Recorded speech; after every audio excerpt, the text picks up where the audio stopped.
Oke, assalamualaikum warahmatullahi wabarakatuh. Jadi buat hari ini kita akan membahas tentang hubungan unsur-unsur iklim di klimatologi pertanian. Nah, buat materi kali ini nggak ada perhitungan, paling perhitungan cuma buat rata-ratain doang kayak gitu. Jadi nanti ini bakalan ada pembahasan. Di video ini ada pembahasan tentang hubungan antara unsur-unsur iklim.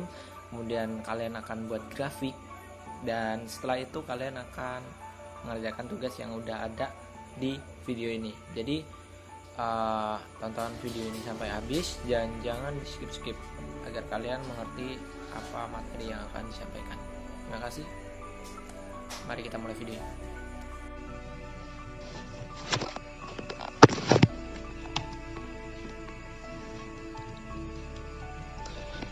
Assalamualaikum warahmatullahi wabarakatuh. Jadi untuk hari ini kita akan membahas tentang hubungan antara berbagai unsur iklim. Kalian kan udah mempelajari beberapa unsur iklim, yaitu radiasi matahari, suhu udara, kelembapan relatif udara, serta ada juga laju evapotranspirasi. Nah, jadi di sini kita akan membahas berbagai hubungan antara unsur-unsur iklim tersebut. Jadi dari radiasi matahari sama suhu udara dan lain-lain, kita akan belajar tentang hal tersebut. Setelah mempelajari unsur iklim secara terpisah, pada bagian ini akan dilihat hubungan antara berbagai unsur iklim, karena iklim merupakan suatu proses yang saling berkaitan ya. Iklim adalah suatu proses yang saling berkaitan satu sama lain. Oke, kita di sini ada 6 hubungan. Oke, kita masuk ke hubungan yang pertama, yaitu hubungan antara radiasi matahari dan suhu udara. Kalian udah dijelasin tentang gimana radiasi matahari yang diserap permukaan bumi. Karena radiasi matahari diserap permukaan bumi dan kemudian dipancarkan kembali sebagai gelombang panjang. Ya. Nah, kalian juga tahu bakalan radiasi matahari itu paling puncaknya ada di jam 12. Nah, dengan demikian pasti terdapat hubungan yang erat antara radiasi matahari dengan suhu udara. Ketika radiasi matahari itu tinggi, contoh radiasi matahari ketika siang hari itu kan tinggi, maka yang dipancarkan suhu yang ada di situ tuh semakin tinggi gitu loh. Jadi contoh nih, terik matahari itu ada di jam 12. Pasti di jam 12 itu ketika terik bakalan suhunya itu panas. Jadi semakin tinggi radiasi matahari, maka semakin tinggi juga suhu udaranya. Begitu. Tapi karena untuk menaikkan suhu memerlukan proses serapan dan pancaran, maka terdapat perbedaan waktu antara kenaikan radiasi dan kenaikan suhu udara. Jadi contoh radiasi matahari pas pagi hari. Terus suhu udara itu di pagi hari juga kan berbeda dengan yang siang hari, makanya terdapat perbedaan waktu, di mana ketika radiasi matahari itu naik, suhu udara juga itu bakalan naik, tapi ada perbedaan waktu yang nggak terlalu banyak. Nah, udah cukup. Jadi itu adalah hubungan antara radiasi matahari dan suhu udara. Terus kita lanjut lagi buat yang kedua. Yang kedua itu adalah hubungan antara radiasi matahari dengan kelembapan relatif udara. Nah, sebelumnya kita harus tahu dulu kelembapan relatif udara itu apa. Kelembapan relatif udara itu, kalian udah belajar bahwa kelembapan relatif udara adalah perbandingan antara jumlah air yang aktual di udara, yang ada di udara saat itu, dengan jumlah uap air maksimal yang dapat ditampung oleh udara. Kita baca. Pada pagi hari, udara di atas permukaan tanah banyak mengandung butiran air, hasil kondensasi uap air yang terjadi karena menurunnya suhu. Ya biasa kalau pagi hari kan pasti di daun-daun itu bakalan banyak uap air gitu. Ketika matahari terbit, butiran air diuapkan. Dan karena suhu udara masih rendah, daya tampung udara terhadap uap air masih rendah. Nah, bisa nangkap di sini. Ketika matahari terbit nih ya, butiran-butiran air yang contohnya ada di daun itu bakalan diuapkan. Dan karena di pagi hari itu suhu udara masih rendah, daya tampung udara terhadap uap air itu masih rendah. Karena daya tampung udara itu yang menentukan uap airnya itu banyak atau tidaknya. Ketika daya tampung udaranya itu tinggi gitu, daya tampung udaranya pas siang hari, maka uap air itu bakalan masuk ke daya tampung udara ini secara banyak. Nah, karena suhu udara di sini itu rendah, ya, suhu udara di sini rendah, maka daya tampung udaranya itu sedikit. Karena itu pada pagi hari kelembaban relatif itu bakalan tinggi. Ngerti di sini? Ketika radiasi matahari naik dan suhu udara juga meningkat, butiran air mungkin sudah habis teruapkan, padahal kemampuan udara menampung air meningkat, uap air meningkat, sehingga kelembaban relatif itu menurun. Jadi, ketika radiasi matahari itu naik atau ketika radiasinya itu tinggi, maka kelembaban relatifnya akan menurun. Ya. Nah, sebaliknya ketika radiasi matahari itu turun atau ketika radiasi matahari itu rendah, maka kelembaban relatif itu bakalan tinggi. Begitu. Terus kita lanjut lagi ke hubungan antara suhu udara dan kelembaban relatif udara. Karena radiasi matahari berkaitan dengan suhu udara, maka secara umum didapatkan jika suhu udara itu rendah, ya, suhu udaranya rendah, seperti tadi, suhu udara rendah, maka kelembaban relatif bakalan tinggi. Sebaliknya ketika suhu tinggi, maka kelembaban relatif di situ bakalan rendah. Hal ini tidak selalu berarti uap air di udara banyak atau sedikit, tetapi berkaitan dengan kemampuan udara dalam menampung uap air. Udara yang dingin akan padat sehingga tidak menampung banyak uap air, dan pada udara dingin, uap air cenderung berbentuk cairan. Sebaiknya pada suhu tinggi, udara renggang dan dapat menampung lebih banyak uap air. Ya, kayak contoh tadi, ketika suhu udara itu rendah ya, suhu udara rendah, udara yang dingin akan padat, sehingga tidak dapat menampung banyak uap air. Makanya dikatakan bahwa di pagi hari, di suhu udara yang rendah, itu kelembaban relatifnya itu tinggi. Jumlah uap air yang bakal ditampung itu, uap air yang aktual di udara dengan jumlah uap air yang maksimal dapat ditampung udara itu tinggi. Tetapi pada udara dingin, uap air cenderung berbentuk cairan atau butiran air. Sebaliknya pada suhu udara yang tinggi, contohnya pada siang hari itu, maka dapat menampung lebih banyak uap air, karena ya seperti dijelasin tadi, ketika suhunya tinggi maka kelembaban relatifnya itu bakalan rendah, kemampuan buat jumlah uap air yang aktualnya itu lebih rendah.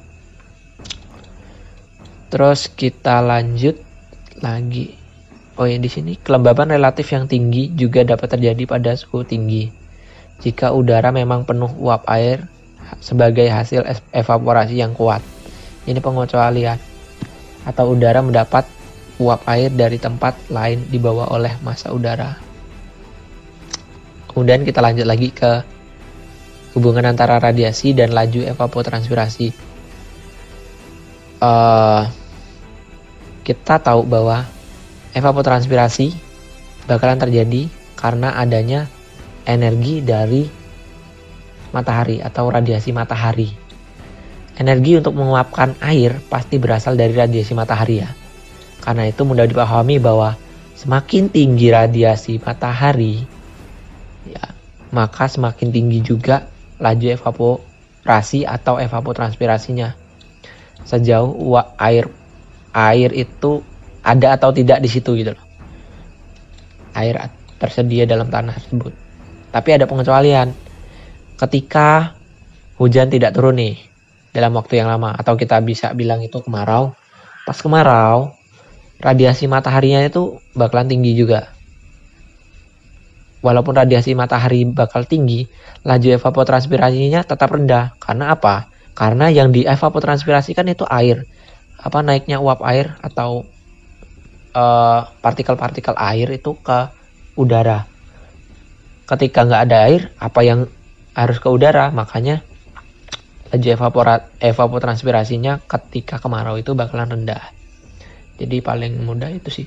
Lanjut lagi yang 6.5. Yang kelima itu adalah hubungan antara suhu udara dan laju evapotranspirasi. Secara logika, jika radiasi matahari dan suhu udara berkaitan erat, radiasi berkaitan erat dengan evapotranspirasi. Jadi kita dapat kesimpulan bahwa si suhu udara itu bakalan berkaitan dengan laju evapotranspirasinya. Tetapi karena kenaikan radiasi matahari memerlukan proses untuk menaikkan suhu, tadi kan udah dijelasin, maka hubungan antara suhu udara dan laju evapotranspirasi itu mungkin tidak terlihat begitu erat seperti hubungan radiasi dan laju evapotranspirasi. Jadi itu berhubungan dengan radiasi mataharinya sih lebihnya. Tadi kan udah dijelasin, kalau radiasi mataharinya itu tinggi, maka laju evapotranspirasinya itu bakalan tinggi pula. Nah, ketika radiasi matahari tinggi, maka suhu udara tinggi kan. Jadi, ketika suhu udaranya tinggi, maka laju evapotranspirasinya bakalan tinggi juga. Ketika suhu udaranya rendah, maka laju evapotranspirasinya juga rendah. Ini lebih berkaitan, kita kaitin sama radiasi mataharinya. Jadi kalian harus ngerti satu sama lain gimana hubungan ini sama ini sama ini sama itu. Nah, ketika kalian udah ngerti, kalian bisa nyimpulin di mana kalau kita suhu udara sama laju evapotranspirasi apa hubungannya gitu. Jadi mudah kalau kalian udah mengerti gimana karakteristik berbagai unsur-unsur iklim dan hubungan-hubungannya. Terus yang terakhir kita bahas hubungan antara kelembaban relatif udara dan laju evapotranspirasi. Tadi udah disebutin bahwa laju evapotranspirasi tertinggi terjadi pasti ketika radiasi matahari maksimum, yaitu jam 12 siang. Hasil dari evapotranspirasi berupa uap air di udara. Hasil dari evapotranspirasi berupa uap air di udara, tetapi tidak berarti hal itu membuat kelembaban relatif udara menjadi tinggi. Seperti dibahas sebelumnya, pada siang hari suhu tinggi udara memiliki kemampuan menampung air dalam jumlah banyak. Sehingga meskipun terdapat penambahan uap air karena evapotranspirasi, jumlahnya belum memenuhi semua kapasitas tampung udara. Jadi, ketika kelembaban relatif itu tinggi, berarti kan itu di pagi hari, maka laju evapotranspirasinya bakalan rendah. Ya, kelembapan relatif tinggi, maka laju evapotranspirasi itu bakalan rendah. Ketika kelembapan relatifnya rendah, maka laju evapotranspirasinya bakalan tinggi. Ini kita hubungin dengan suhu udaranya. Kan tadi udah jelasin suhu udara sama kelembaban relatif apa hubungannya. Jadi kita bisa nyimpulin gimana hubungannya sama evapotranspirasi. Nah, jadi itulah 6 hubungan antara unsur-unsur iklim yang ada di klimatologi.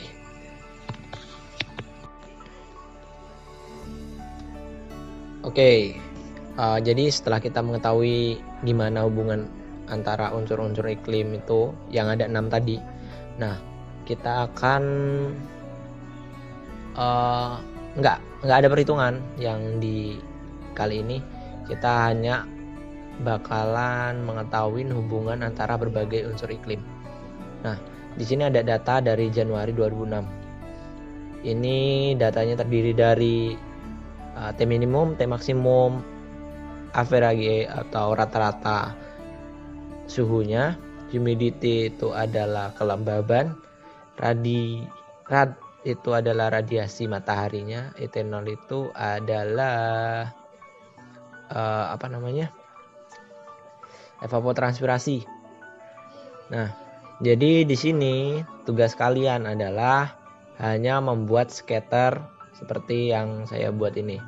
Ada 6 scatter, yaitu adalah radiasi matahari, suhu udara, dan lain-lain itu seperti yang ada di buku. Nah, terus datanya itu data dari sini.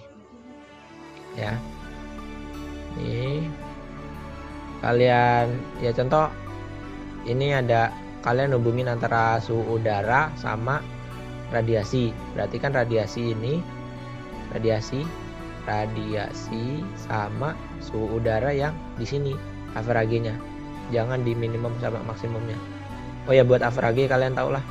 Nanti di average ini average-nya itu ngitungnya dari penjumlahan dari sini terus dibagi 2.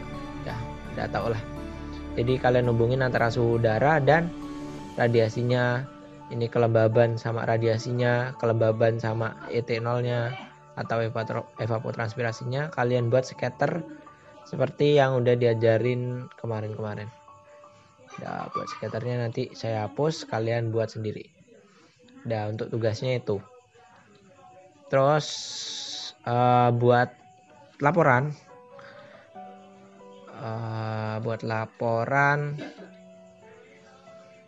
kalian buka file ini, hubungan unsur-unsur iklim. Seperti biasa kalian ambil dari NPM kalian. Berarti NPM 0 dapat Januari, NPM 1 dapat Februari, NPM 2 Maret, NPM 3 April, NPM 4 Mei, NPM 5 Juni, NPM 6 Juli, NPM 7 Agustus, NPM 8 September, NPM 9 Oktober, NPM 10 NPM 9 Oktober. Jadi buat November Desember ini buat hukuman kalau kalian emang telat atau apapun itu. Jadi buat tambahan tugas mungkin nanti November sama Desembernya. Jadi itu tugas kalian. Sekarang silakan kalian kerjakan buat